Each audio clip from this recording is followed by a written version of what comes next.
سچ مچ ہونے والی، وہ سچ مچ ہونے والی کیا ہے؟ اور تم کو کیا معلوم ہے کہ وہ سچ مچ ہونے والی کیا ہے؟ وہی کھڑکھڑانے والی جس کو سمود اور عاد دونوں نے جھٹلایا۔ سو سمود تو زبردست زلزلے سے ہلاک کر دیے گئے، رہے عاد تو ان کو نہایت زوردار آندھی سے تباہ کر دیا گیا۔ اللہ نے اس کو 7 رات اور 8 دن ان پر چلائے رکھا۔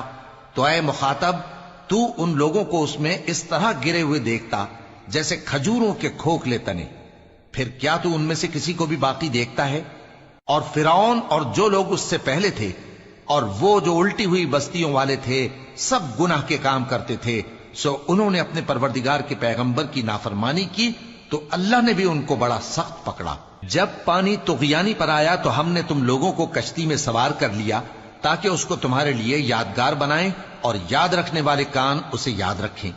پھر جب سور میں ایک بار پھونک مار دی جائے گی اور زمین اور پہاڑ دونوں اٹھا لیے جائیں گے، پھر ایک بار ہی توڑ پھوڑ کر برابر کر دیے جائیں گے، تو اس روز ہو پڑنے والی یعنی قیامت ہو پڑے گی، اور آسمان پھٹ جائے گا تو وہ اس دن کمزور ہوگا، اور فرشتے اس کے کناروں پر ہوں گے، اور تمہارے پروردگار کے عرش کو اس روز 8 فرشتے اپنے اوپر اٹھائے ہوں گے۔ اس روز تم لوگ سب پیش کیے جاؤ گے اس طرح کہ تمہاری کوئی پوشیدہ بات چھپی نہ رہے گی۔ اب جس کا اعمال نامہ اس کے داہنے ہاتھ میں دیا جائے گا، وہ دوسروں سے کہے گا کہ لیجئے میرا نامہ اعمال پڑھیے، مجھے یقین تھا کہ مجھ کو میرا حساب کتاب ضرور ملے گا۔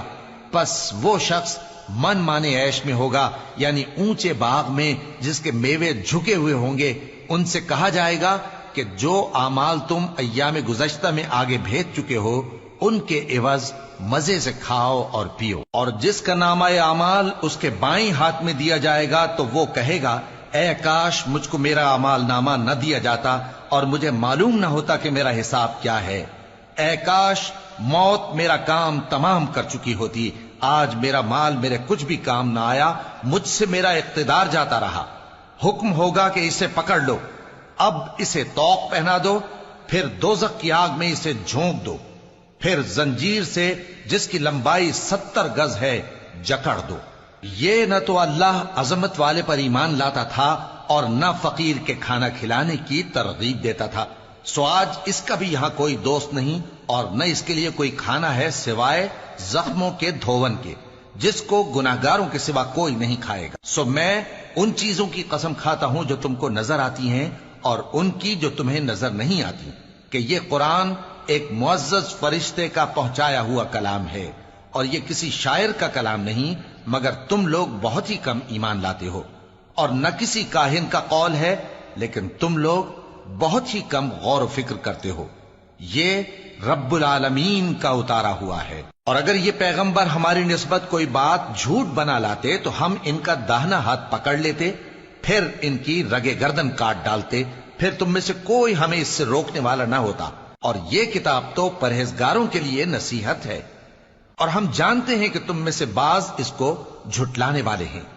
نیز یہ کافروں کے لیے موجب حسرت ہے، اور کچھ شک نہیں کہ یہ یقین کرنے کے لائق ہے۔ سو تم اپنے پروردگار عظیم کے نام کی تسبیح کرتے رہو۔